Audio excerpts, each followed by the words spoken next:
to another week of meal prep. It is Martin Luther King Day, so it is a short week for us. So it is Monday that I am prepping, which is great because my sister and her family came from an hour and a half north to attend church with us yesterday. So I didn't have a lot of time to prep after work because Bryson and I, of course, if you're new around here and don't know, we both work for a church. If you are not new around here, you're probably so sick of hearing that, but Sunday through Thursday is our work week. So we always try to prep all of our food on Sunday to make dinner super easy throughout the week. But this Sunday, I don't have time or space, but we have this wonderful holiday. So we're gonna do a little bit of prep today. It's a really pretty short prep list. We'll go over it in just a minute. So I thought afterwards what we could do is we could kind of take a tour of our sauce and spice areas in our house, and I can show you some of the things that I keep on hand that help make meal prepping and all of our grocery hauls so affordable. A friend recently commented and said, you cook all this delicious food and you have all these delicious meal plans, but like I don't see like a lot of the ingredients. And a lot of that is because we just keep a steady stock of things on hand. And I've been cooking for consistently probably 5 or 6 years now. And I loved cooking before that. I was just not in a stage of life where I could cook consistently.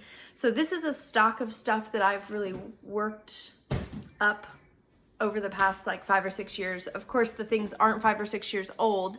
It's just once you kind of start buying one thing and replacing it, it makes the financial cost of getting like sauces and spices much easier when you collect things over time and then replace them over time.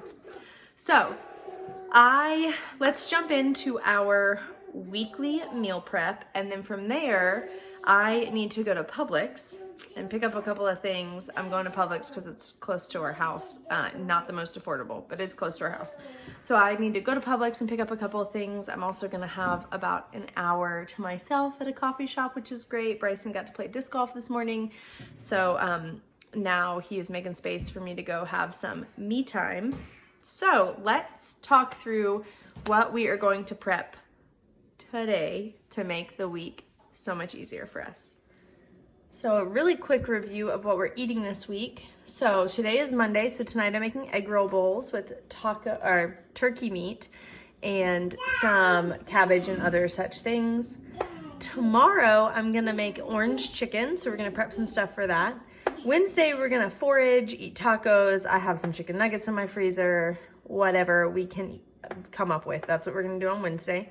And Thursday, we're gonna do breakfast for dinner. And Friday, we'll either go to my in-laws' house or go out to eat.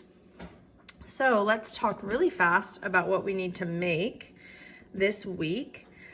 So for our orange chicken, we're gonna make the sauce. And I think I have a bag of green beans. I'd like some green beans for tonight's dinner. And this makes it's a large bag of green beans. So I think I'm gonna go ahead and just roast off all the green beans, and that'll just be done. So we'll just have to cook the chicken tomorrow. I'm gonna make some more rice. I've already actually made rice. I have a little bit left in my pantry, or my fridge, but I will need more. Sorry, Valley's doing all the talking. I have French toast sticks on here. I actually already made these. I made a bunch of French toast. I had 2, and I had a loaf and a half of bread that was about to go bad. So I went ahead and I made a bunch of French toast on Saturday. And then from there, I cut it all into strips, froze the strips, and then I bagged them up, and we'll just pull those out during the week and pop those in the microwave, heat them through, and that will be breakfast.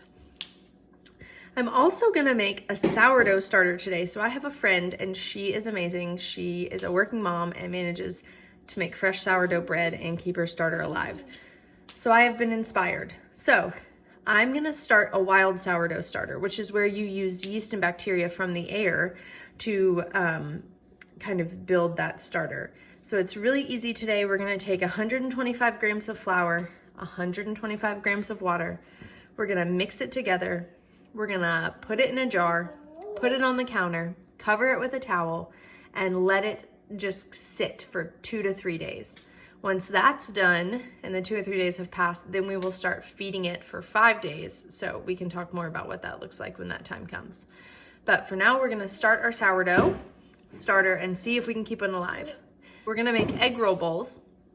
So we'll need to make that tonight. I've made that before on the channel, so I probably won't make that again, but I will link the video where I make those down below. And then I need to go ahead and prep my yogurt cups, which is just one of the snacks that Bryson and I take to work throughout the week with some homemade granola. And that's just yogurt with a little bit of jam in it, and then we just package it up and take that throughout the week.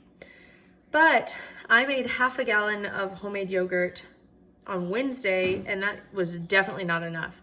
So when I go to Publix today, I'm gonna pick up a gallon of milk. I'm gonna try a new process for making yogurt where I actually let it incubate for longer, kind of overnight. So we're gonna do that today too. Okay, I'm gonna run to Publix. I'll show you what I got when I get back, and then we will jump into some of these more fun things. Okay, see you soon. Back from Kroger, and these 4 items were $16.45. So some bananas, eggs, whole milk, organic, because it will last longer when I make this into yogurt. And then I got a small Greek yogurt that has some live active starter in it, because this is what I'm going to use as my yogurt starter. So I won't need this whole thing, so I'm going to freeze in 2 teaspoon or 2 tablespoon portions the rest of this, and then use 2 tablespoons today to make the yogurt.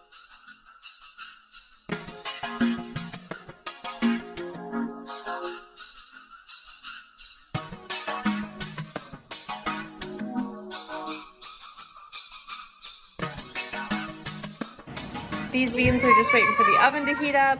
I toss these with some olive oil, garlic powder, onion powder, salt, and pepper. Here are all the veggies we're gonna be prepping. We're doing the cabbage, the red bell pepper, the carrots, some garlic and onion. All of that's for the egg roll bowl. We're gonna go ahead and squeeze these oranges for the orange sauce tomorrow. This dude became obsessed with PJ Masks. And so now he just screams PJ Masks all the time. We need garlic chopped up for both recipes, and then I have some of these green onions left over from last week, and so we'll use these up between today and tomorrow's dinners.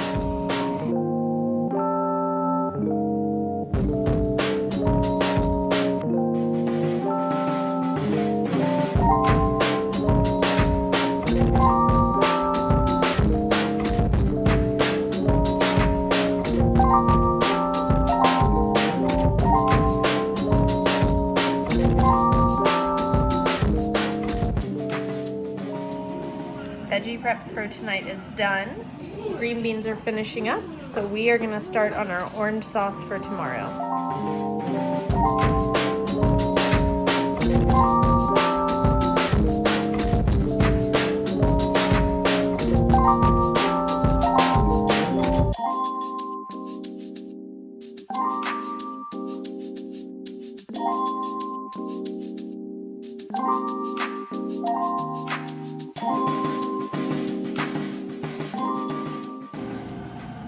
Green beans are out of the oven. Put them under the broiler for a few minutes to get that nice char on them, but they look great.